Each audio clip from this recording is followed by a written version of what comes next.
Shri Radhe Radhe. In the previous episode, we saw how Ronald Henry Nixon's search for truth led him to India and thereafter to the lotus feet of his guru, Monica Devi. When he requested her to initiate him into the renounced order, she replied that she could do so only after she herself had accepted sannyas. Before we continue, it is time to learn more about Monica Devi herself.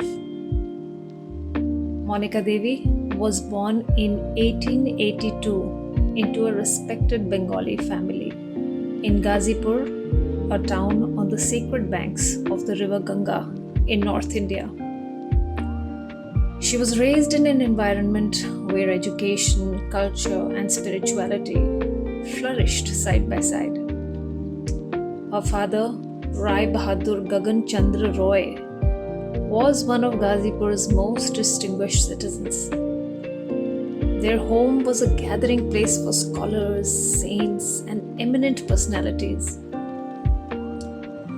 Among those said to have visited the Roy household were Swami Vivekananda, Keshav Chandra Sen, and several other revered holy men.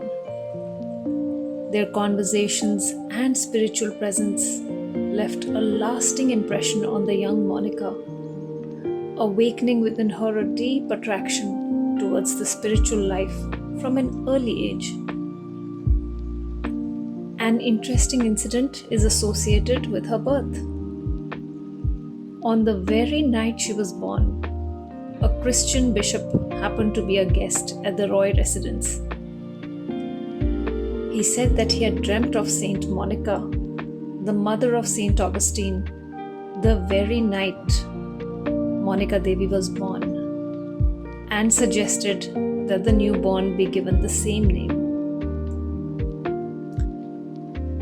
As she grew older, Monica married Dr. Gyanendra Nath Chakrabarti, an eminent scholar who would later become the first Vice Chancellor of Lucknow University.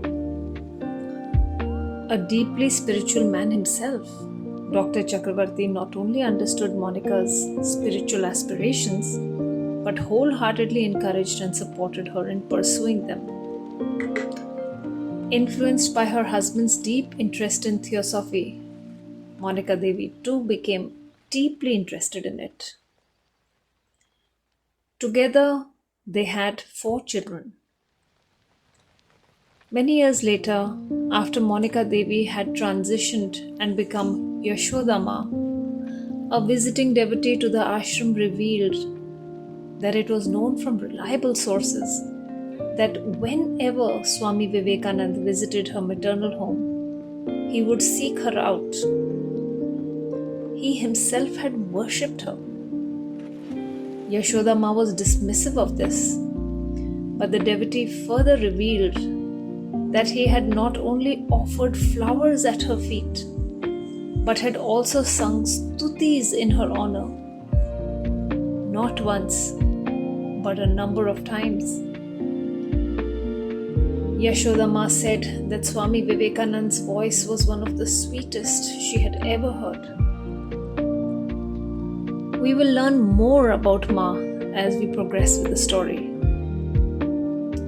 But at this stage, before Monica Devi had made her transition to Yashodama, she appeared to be an accomplished lady of society, very modern and westernized. In fact, when they were in Lucknow, people often referred to her as the First Lady of Lucknow.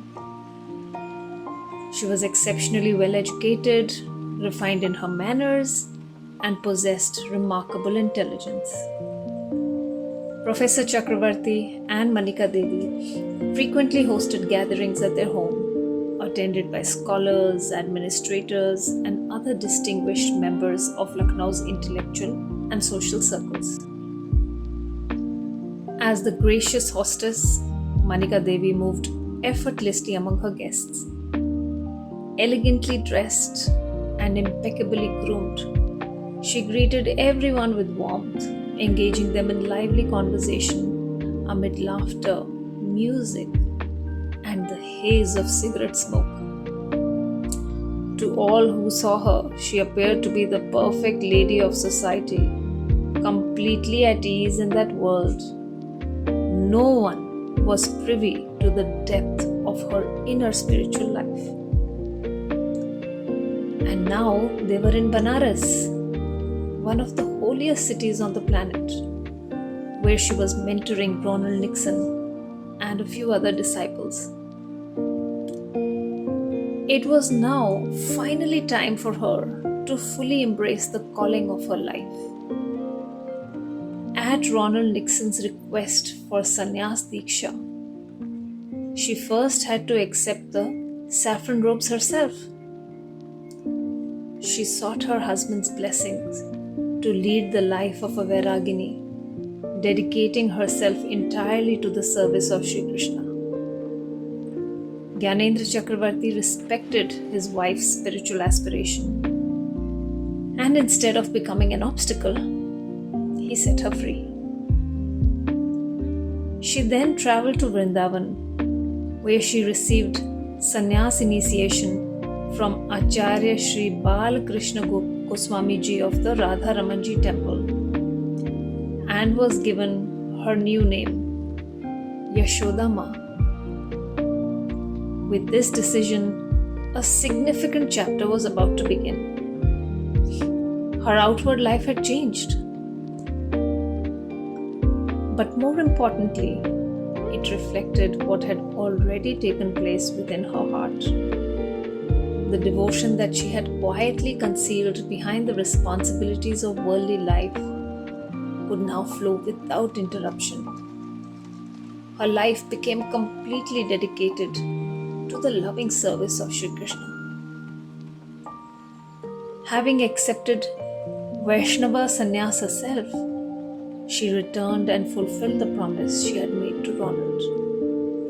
She initiated him into the Vaishnav tradition and bestowed upon him a new name, Krishna Prem, a name of profound significance. Not merely someone who loved Krishna, but one whose very life would gradually become an expression of Krishna's love. Often a new name marks the beginning of a new chapter in one's life. For Krishna Prem, this was not merely a change of name. It was the beginning of an entirely new way of living.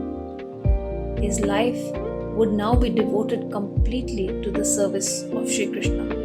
The next step was to establish an ashram and a temple where that life of devotion could flourish. Almora in Uttarakhand was chosen for more than one reason.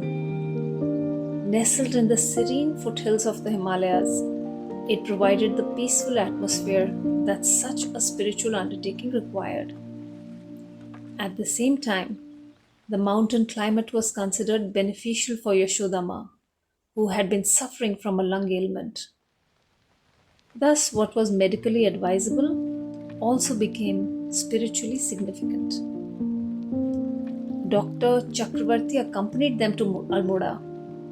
There, he formally invested Monica Devi, now Yashodama, with the ochre robes of renunciation, and she received the monastic name Shri Shri Krishna Sevika Shri Yashoda Mai Vairagini.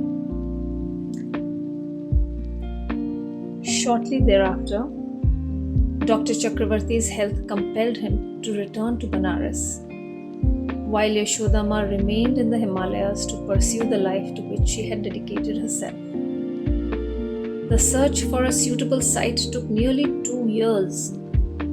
For a period, they lived a simple life in the region. Historical accounts mention that during this time, Krishna Prem practiced Madhukari, the ancient discipline in which a monk accepts only a small quantity of food from different households, taking no more than what is needed for the day.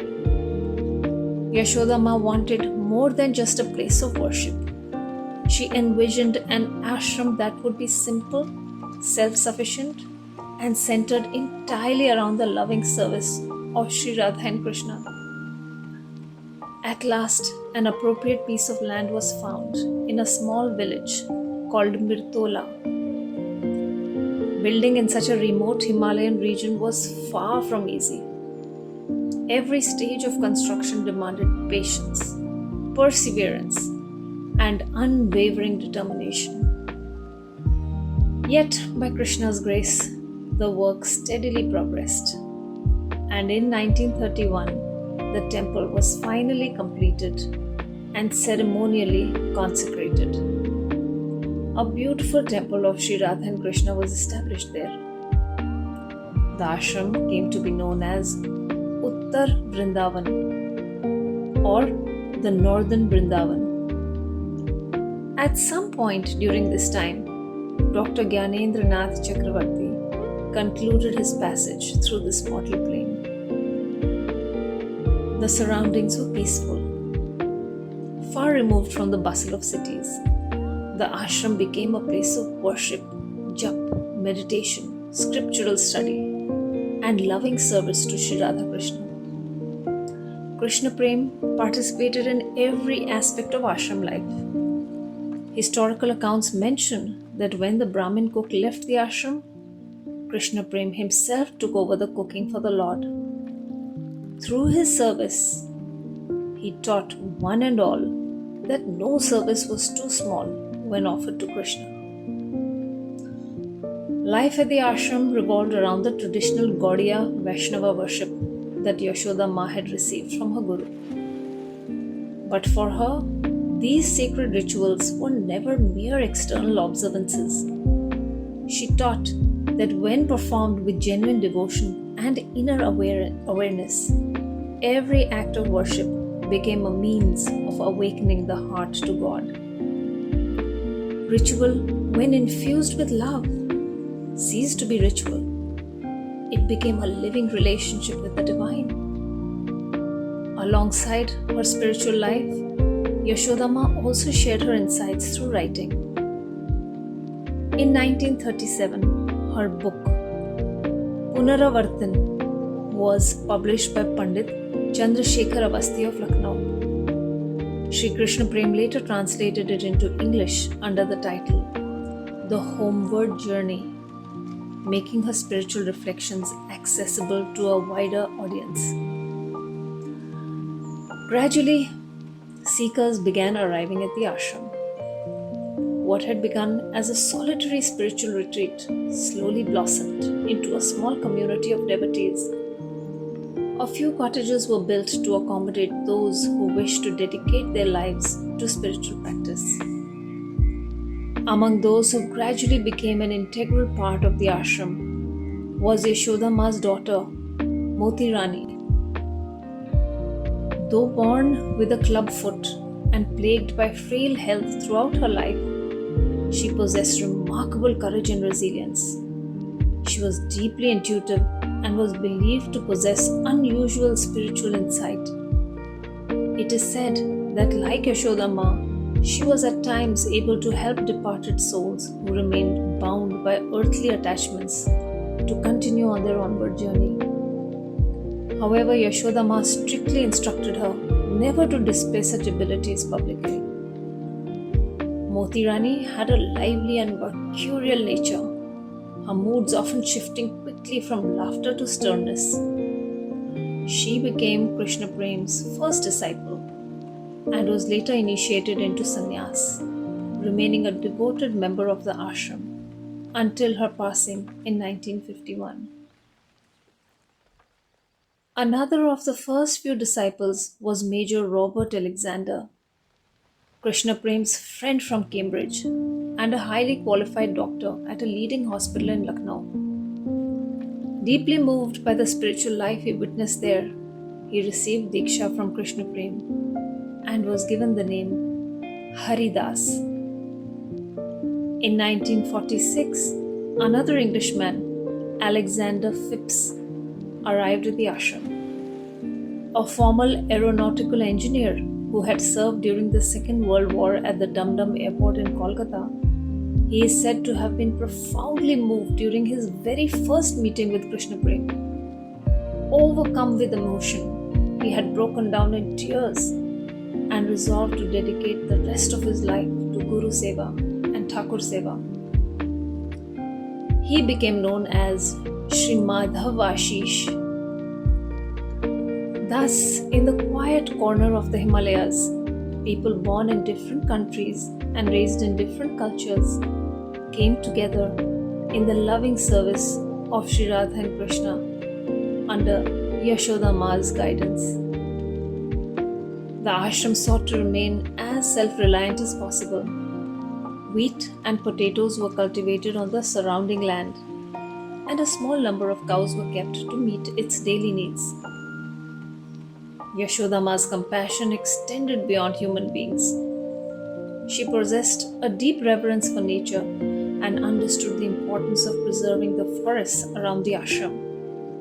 She instructed that no healthy green trees should ever be cut down. Even thorny bushes were left undisturbed, for they protected young oak saplings from grazing cattle and goats.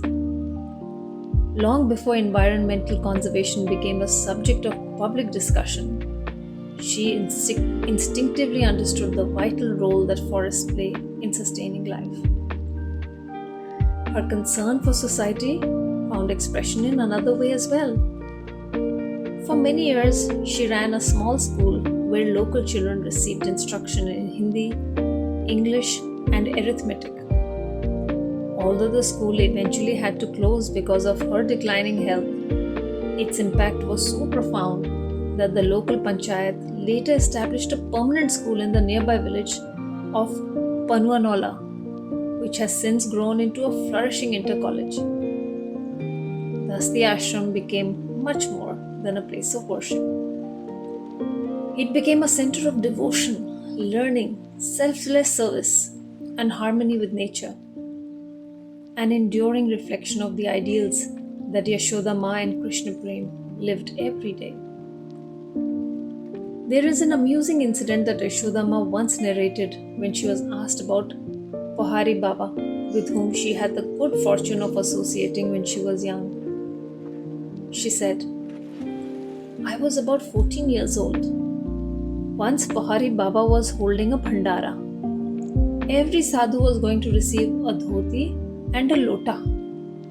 I was intrigued as to how he could arrange all this when he appeared to possess nothing. Was he hiding a treasure in his cave? So I disguised myself as a boy and quietly joined the line of sadhus waiting to receive the gifts. When her turn came and Baba was about to hand her the articles, before anyone knew what had happened, she jumped straight into Pahari Baba's cave to inspect it. But there was nothing in the cave," she said, laughing. "It was completely empty. And yet from that cave, Pahari Baba kept distributing clothes, utensils, and many other things to everyone. He possessed nothing. He was a Siddh saint," she said. The incident left a deep impression on everyone present. As we bring this episode to a close now, it is worth pausing for a moment to reflect on what we have heard. Here was a woman who outwardly seemed to possess everything that the world admires: education, social standing, and respect. Yet hidden beneath that graceful exterior was a heart that belonged entirely to Krishna. When the Lord's call became irresistible, she left behind all the razzmatazz that her life offered, not out of disappointment with the world, but because she had discovered something infinitely greater.